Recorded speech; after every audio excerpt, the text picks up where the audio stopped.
So you had the aha moment when you're looking at the lake and you see this stuff and say, hey, I want to capture this moment in time. And that sort of seems, we'll get into the motivation of why people check in a minute. But how did you go from being, you went back to your office and then you decided to build it? When did you say, I'm shutting down this highly profitable, I assume, services business that you had Microsoft and other folks as clients? I'm assuming they pay well.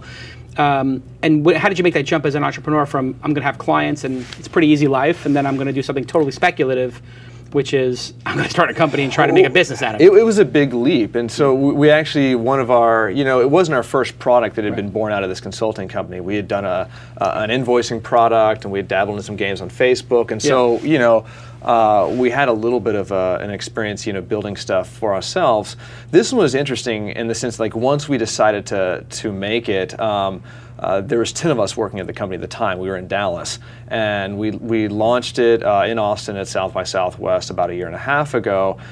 And it was the first. It was kind of like an early, kind of sketchy version, but it worked, and we kind of had this moment of like, wow, this could be special. Right. And we made the decision at that point, like, we can't build this in Dallas. No offense to the city, but like we needed to be in like in a really kind of tight, lively. And of course, Austin has a great music scene, great restaurant scene, great outdoor scene, and everyone in the company made the decision, let's relocate, down to Austin. And that's kind of when we all. How many people is that? At the time, it was 10, and all but one made the move, and it was really amazing to see kind of us pull together. And how does that conversation go? I mean, did you have to convince them, or did they just say, like, yeah, this is obviously the right thing, let's do it? Or was it like a lot of heartache and strife? And it was one of those things that when we originally breached the subject, I said, like, it seems like this could be the right thing to do. Right. So let's talk about it. Let's take 6 weeks, and we'll set an end date. By 6 weeks from now, we'll make the decision, are we going? Yeah. And within 3 weeks, I think we all knew. Like, it was just like in your gut, you knew this is the right thing to do. And yes, there were sacrifices that were going to be made, but let's lay it on the line and make that happen. And since that time, I mean, in 18 months, the whole location-based services space has exploded. And it's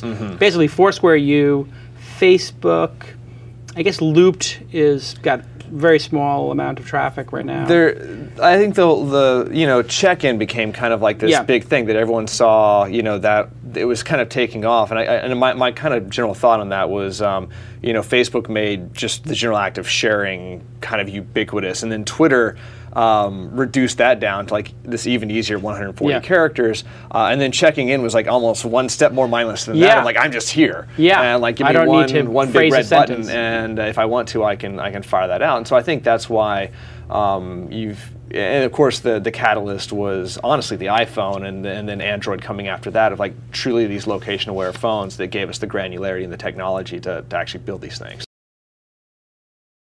You've been watching This Week in Startups. To watch the full episode, click here.